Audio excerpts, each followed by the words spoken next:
con phải chú trắng tái kinh đôi cái bò con nó họ kín có quả chú trắng tài họ non có quả chú trắng tài họ chúc có quả chú trắng tài họ năng có quả chú trắng tài họ lụt xí đi còn bùn có quả chú trắng tài bùn này chăm quả chú trắng tài này nó kín khâu cam đây cam có cầm đun quả chú trắng tài này còn khăn thảo này na tiếng quả chú giếng quả chú trắng tài với họ không biết do nào tiếng nó do nào khăn thả thang nè còn cần khăn thả thang này do nó khăn thả côn khăn thả phí này cái mà khăn thả này phải quả chú trắng tài này có bữa hầm hụเป็ดทุกข้าศึกจะตั้งแต่งตั้งตูมนาการมันกว่าชุดตั้งเท่าตั้งเป็ดตั้งตายก็ยาวเนี่ยเพราะว่าเกิดมาก็มีให้ไรมันก็ได้ไปลงกว่าชุดตั้งเท่าก็เท่าก็เป็นเนี่ยได้ขามทุกข้าวิจารณา13แชมปึงนิจากไอ้เนี่ยก็กว่าวัดตั้งตายคนนี้คือกุ้ยก็เปิดช้างก็เปิดเขาย้อนมาพิษเขาย้อนมาเป็นคุณพีคุณโกนนางปีนางโกนเนี่ยเขาก็เลยมาเตะขันถัดทุกข้าเตะขันถัดตายขึ้นนี่หรออันย้อนมากเหมือนดังเอาไว้ย้อนตายจังไหนค้ำค้า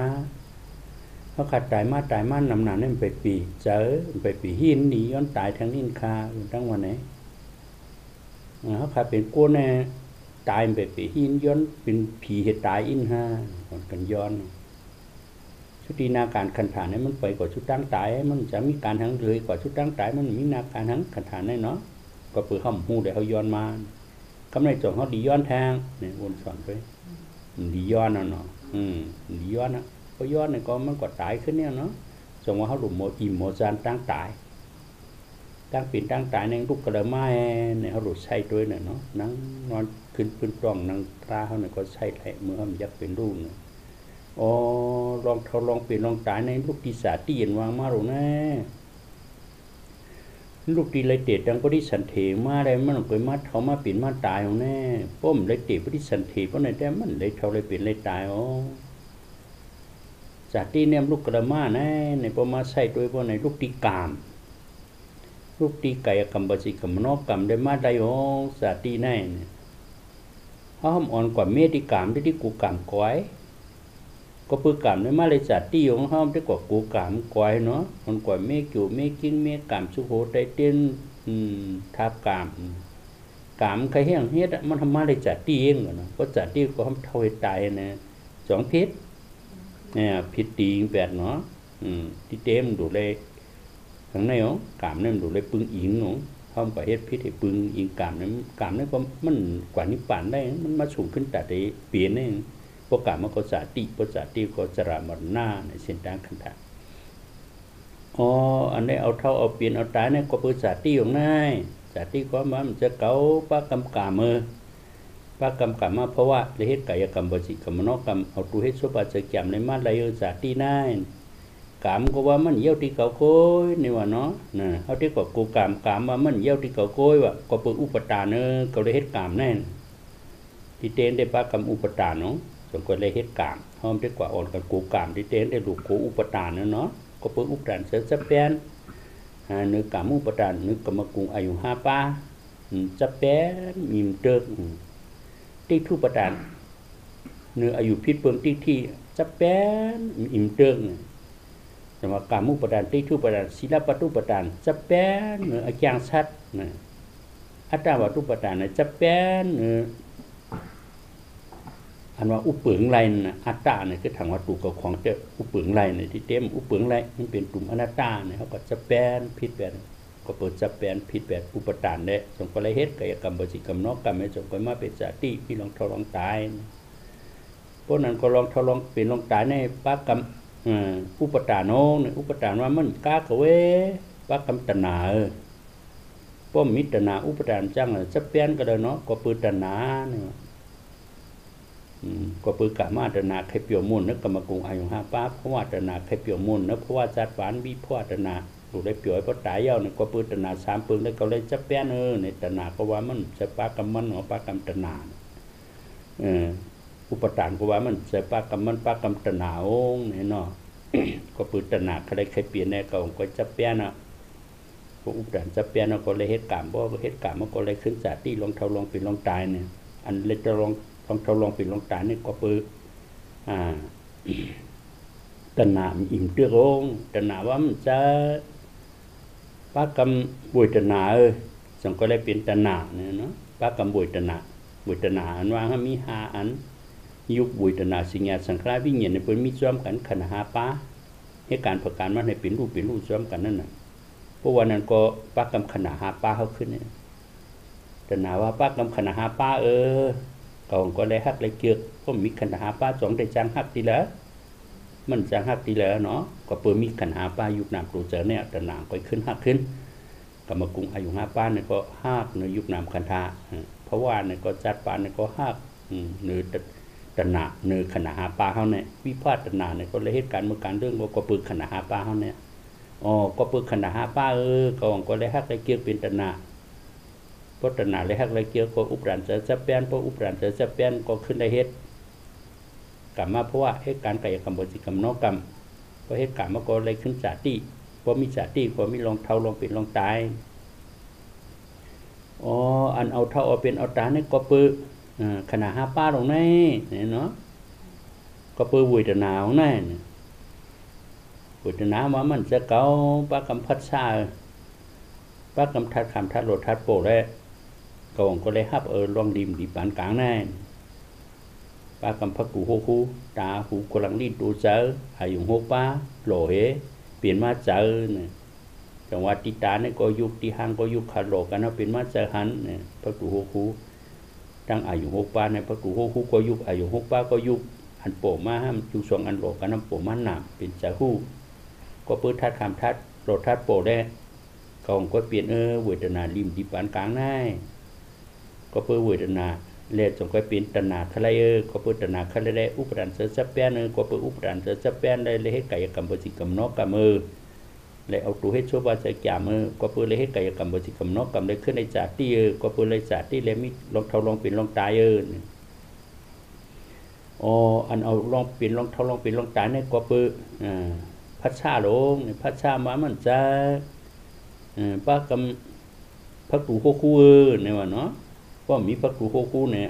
อายุ6ป้ามจังโดดแล้วมันเป็นพัชชาน่ะป้ากำพักตูโคคูป้ากำตาหูคูหลังนี่ตูเจอเนี่ยเหรอเนาะมันมาขวากกวางไปแล้วล่ะติดตามาเป็นตาเกาที่หูไม่หูเกาคูหลังเกาลิ้นเกาตูเกาใจเกาเนี่ยพักตูโคคูเนี่ยมาเปิดไปเท่ากับยึดเป็นเกานั่นน่ะก็เปิดพักตูโคคูอายุ6ป้าโดเฮเป็นมาเจอเนี่ยเป็นห้องว่าพัชชาก็เปิดพัชชาเป็นมาบุญตนาก็เปิดบุญนาได้เอาเป็นตนาก็เปิดตนาเป็นอุปทานก็เปิดอุปทานได้เหตุกรรมมาเพราะว่ากายกรรมวจีกรรมนอกกรรม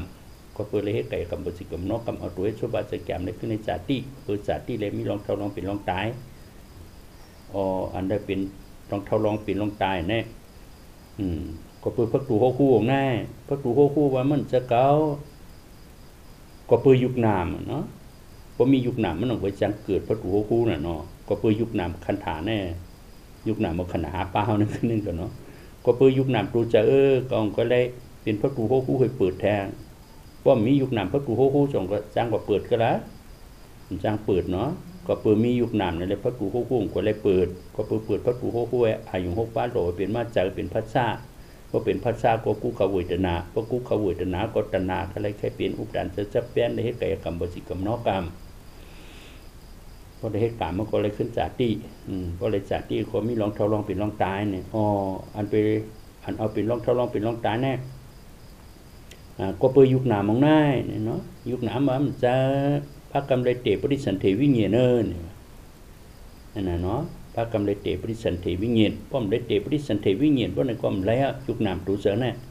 ป้อมได้ยุคนามตูเสือก็พระกูโฮคุ้มจังกว่าเปิดก็แล้วเพราะพระกูโฮคุ้มจังกว่าเปิดก็อายุ6ป้ามจังมาโลก็เลยเจอ6เซนก็มจังโปะพัชชาก็เปลี่ยนเพราะพัชชาเปลี่ยนก็บุญนาก็มจังดีแล้วจ้าปานกลางก็เลยเพราะบุญนาเปลี่ยนแล้วก็ตนามจังใครก็แล้วเพราะตนามใครก็อุปทานจังจับเปลี่ยนเพราะอุปทานจับเปลี่ยนก็ได้เหตุกายกรรมวจีกรรมนอกกรรมป้อมได้เหตุกายกรรมวจีกรรมนอกกรรมก็ได้จาติป้อมได้จาติก็มีลองเท่าลองเป็นลองตายอันเอา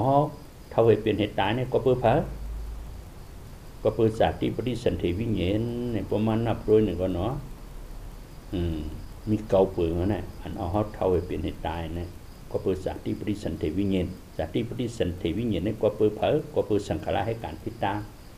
ก็เปิดปุญญาปิสังขารให้การพิจารณาย้อนเป็นขันธผีขนาดโกนขาเนี่ยก็เปิดย้อนพิษไอ้เกี่ยวหวังเป็นตูเท่าตูเป็นตูตายในห้องหู้เนาะ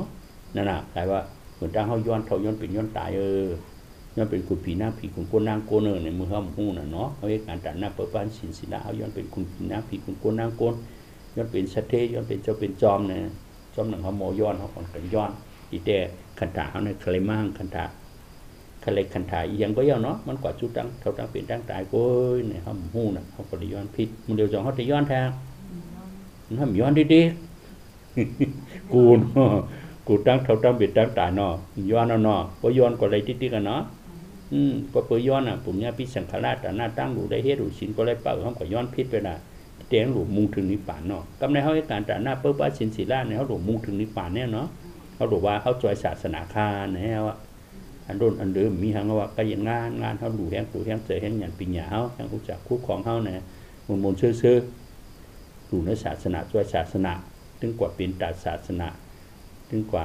มุ่งถึงนิพพานช้ำสายเหตุการณ์เขานั่นครับปุ่มเนี่ยพิสังขารการเมื่อกู้เจริญเนี่ยจงเขาได้เฮ็ด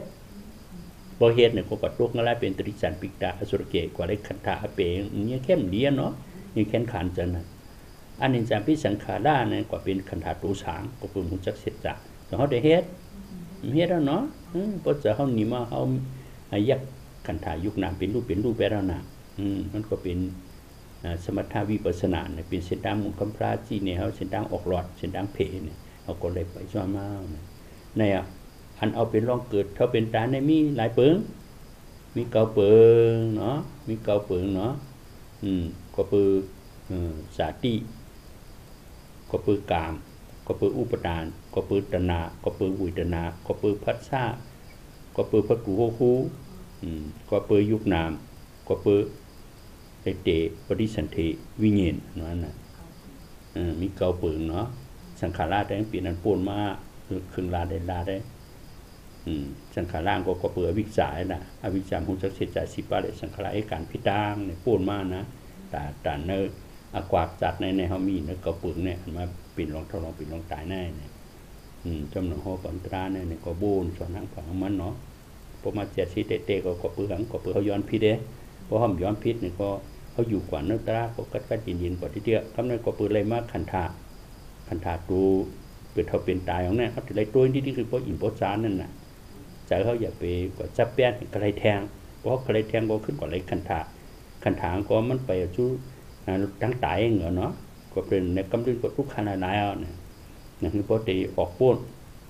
ลองเท่าลองปิ่นลองตายนั่นเขาถึงได้บูนสดในคันธาไหนว่ายักคันธาที่แลด้วยกันคันธาแลเรามันเจ็บเมื่อมันเป็นทุกข้าละได้อุปึงได้มันเป็นทุกข้าเสียใจในหลายพระเป็นเจ้าเขาด้วยปันทิฏพอเขาด้วยปันทิฏเนี่ยเขาก็อิ่มสาร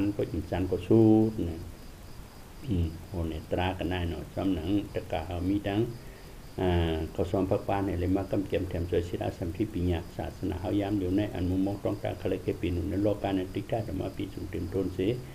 เป็นโลกุตรานิปัญจามสารนั่นก็เลยพบตราทุตราเมียกันขันเพอเนื้อปวจัดในสี่คำเลยจ้ายะถาวลิวหาปุราปริปุเรนติสาขาดังเอวามิวะอิโดตินังปิตานังอุปากปฏิอิสิตังปฏิตังตุมหังกิปัสมิสตุสเปปุเรนตุสังกปาจันโทปนารโสยะถามณีโสติลาโสยะถาสัพพิติโยวินาสันตุสัพพะโลกวินาสันตุมาติภวันตุนตรายโยสุกิติขายุโกภวะอภิวาทนาสิริสานิสังพุทธาภาษายิโนสตาโลธรรมาวตันติอายุวโนสุขังพลังปวตุสปะมังคลังลักขันตุสปะติวตาสปะพุทธานุภาเวนะสถาสุติภวันตุเตภวตุสปะมังคลังลักขันตุสปะติวตาสปะธรรมานุภาเวนะสถาสุติภวันตุเตภวตุสปะมังคลังลักขันตุสปะติวตาสปะสังฆานุภาเวนะสถาสุติภวันตุเตดูจะส่งป้าได้ขยินเราเพ่งเห็นของเสียงคำนะ